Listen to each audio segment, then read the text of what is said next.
Michael here, looking today again at Psalms 19, but focusing on verse 8 through 11, and then we concentrate on the exposition from the Treasury of David. Reading from verse 8 then through to verse 11. The precepts of the Lord are right, rejoicing the heart. The commandment of the Lord is pure, enlightening the eyes. Verse 9. The fear of the Lord is clean, enduring forever. The rules of the Lord are true and righteous altogether. Verse 10. More to be desired are they than gold, even much fine gold. Sweeter also than honey, and drippings of the honeycomb. Verse 11. Moreover, by them is your servant warned. In keeping them there is a great reward. And now turning to the Treasury of David for the exposition. Verse 8. The statutes of the Lord are right. His precepts and decrees are founded in righteousness, and are such as are right or fitted to the right reason of man.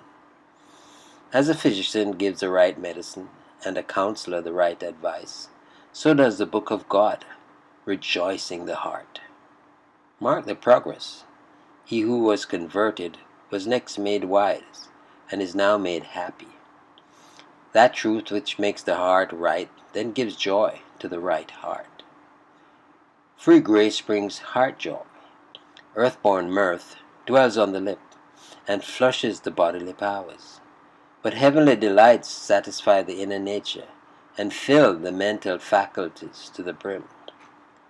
There is no cordial of comfort like that which is poured from the bottle of Scripture.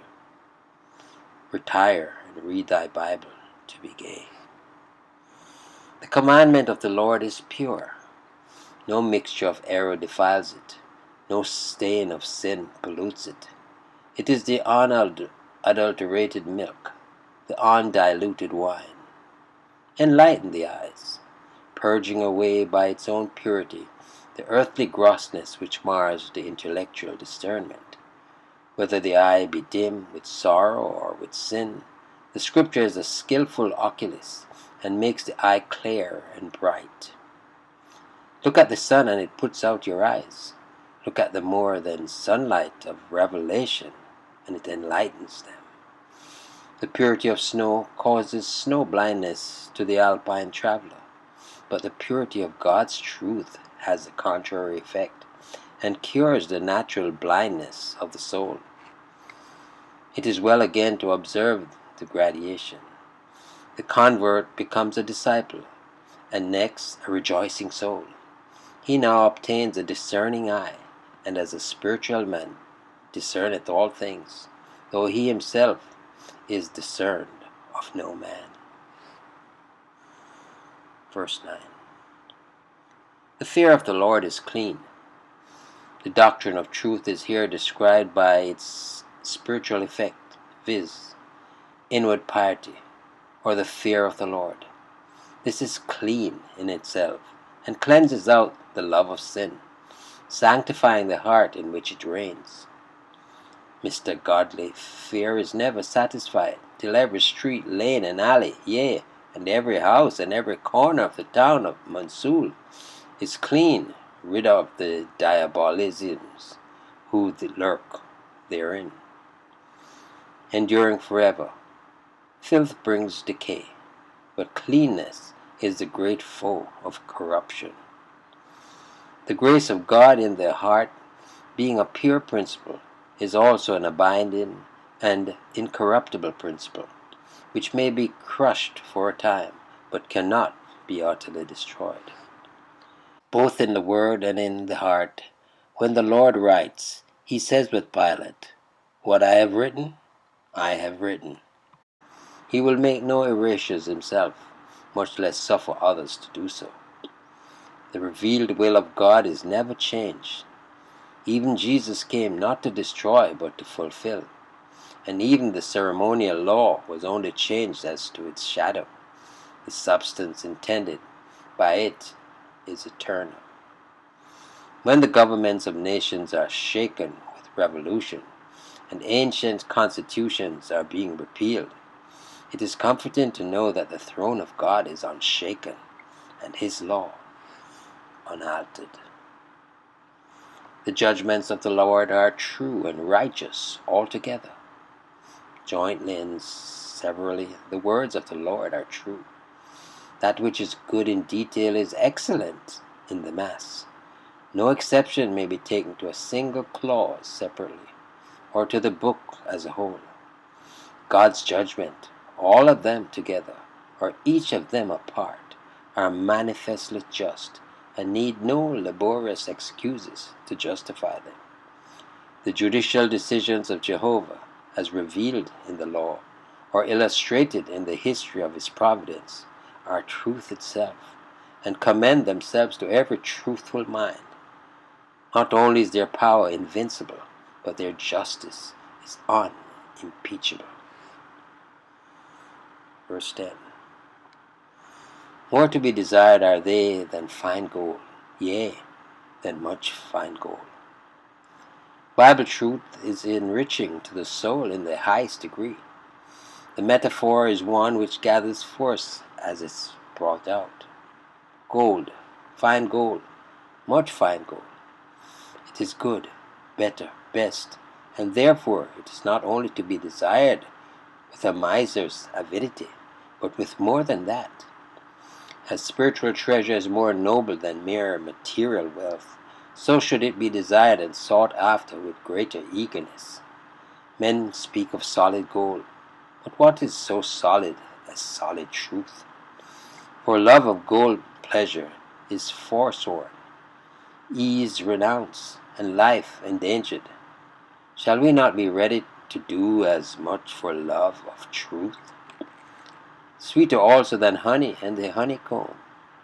Trapp says, old people are all for profit, the young for pleasure. Here's gold for the one, yea, the finest gold in great quantity. Here's honey for the other, yea, live honey dropping from the comb. The pleasures arising from a right understanding of the divine testimonies are of the most delightful order. Earthly enjoyments are utterly contemptible if compared with them. The sweetest joys, yea, the sweetest of the sweetest, falls to his portion, who has God's truth to be his heritage. Verse 11. Moreover, by them is thy servant warned. We are warned by the word both of our duty, our danger, and our remedy. On the sea of life there would be many more wrecks if it were not for the divine storm signals, which give to the watchful a timely warning. The Bible should be our mentor, our monitor, our memento mori, our remembrancer, and the keeper of our conscience. Alas, that so few men will take the warning so graciously given. None but servants of God will do so, for they alone regard their Master's will. Servants of God not only find His service delightful in itself, but they receive good recompense. In keeping of them there is great reward. There is a wage, and a great one. Though we earn no wages of debt, we win great wages of grace. Saints may be losers for a time, but they shall be glorious gainers in the long run. And even now, a quiet conscience is in itself no slender reward for obedience. He who wears the herbs called heart's ease in his bosom is truly blessed. However, the main reward is yet to come, and the words here used hints as much, for it signifies the heel, as if the reward would come to us at the end of life when the work was done. Not while the labor was in hand, but when it has gone and we could see the heel of it. Oh, the glory yet to be revealed. It is enough to make a man faint for joy at the prospect of it. Our light affliction, which is but for a moment, is not worthy to be compared with the glory which shall be revealed in us. Then shall we know the value of the Scriptures, when we swim in that sea of unalterable delight to which their streams will bear us, if we commit ourselves to them. Trust you enjoyed the beautiful and poetic exposition. May it bear witness with your ever inkling and thoughts along the divine pathways. Well, Michael here, declaring yet again, Jesus is Lord. Until next time, be blessed.